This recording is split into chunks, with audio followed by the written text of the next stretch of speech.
नमस्कार, मैं सपना मतेश और आप देख रहे हैं देश का दरबार न्यूज। आइए रुक करते हैं कुछ बड़ी खबरों की ओर। श्रीरामपुर थाना पुलिस और डीडी विभाग ने एटीएम फ्रॉड के मामले में 5 आरोपियों को गिरफ्तार किया है। इनके पास से लगभग 200 एटीएम कार्ड बरामद हुआ है। पुलिस ने अंजाम देने वाले वाहन को जब्त कर लिया है। पुलिस सूत्रों के अनुसार गत 4 तारीख को एटीएम काउंटर में एक महिला से कार्ड बदलकर अकाउंट से 40,000 रुपए गबन कर लिया और शिकायत दर्ज होते ही पुलिस ने कार्रवाई शुरू की और आरोपियों को धर दबोचा। 5 आरोपी साउथ 24 परगना जिले के निवासी हैं। राजू बर्मन 33 वर्षीय, बारुईपुर सुबीर शेख 42 वर्षीय, रायदेगी सनत नस्कर 30 वर्षीय, कस्बा शुभम माल उर्फ शुभो 28 वर्षीय, बारुईपुर संजू मैती 50 वर्षीय, बारुईपुर।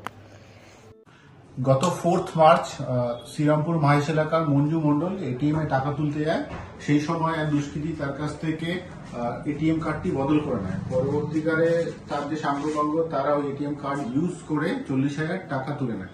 শ্রীরামপুর থানার পুলিশ এবং আমাদের চন্দননগর কমিশনারেটের ডিডির টিম তদন্তে নেমে আজ সকালবেলা ওই 5 জনকে তাদের ব্যবহৃত গাড়ি সমেত ধরে ফেলে এবং তাদের কাছ থেকে সর্বমোট 200টা এটিএম কার্ড বিভিন্ন ধরনের সিজ করা হয়। এই দুষ্কৃতীদের নাম হচ্ছে গিয়ে রায়দিঘি এলাকার সুবীর শেখ, সনৎ নস্কর, চম্পাটি রাজু বর্মন ও সঞ্জীব বর্মন এবং আমতলা কলোনির শুভম।